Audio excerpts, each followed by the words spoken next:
She took the bus rather than the subway.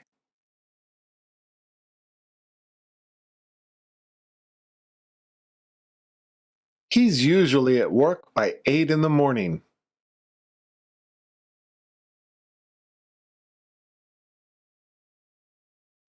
Mr. Kato is in charge of the new project.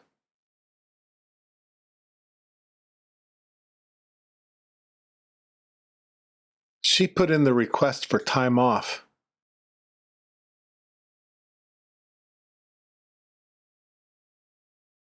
We are pleased to announce a new service.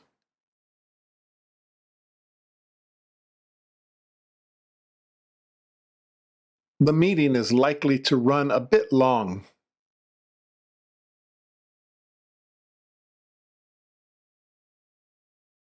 They're setting up tables for the event.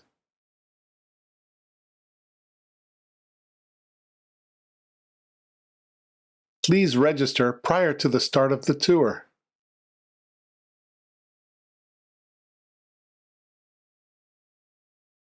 The discount applies to members only.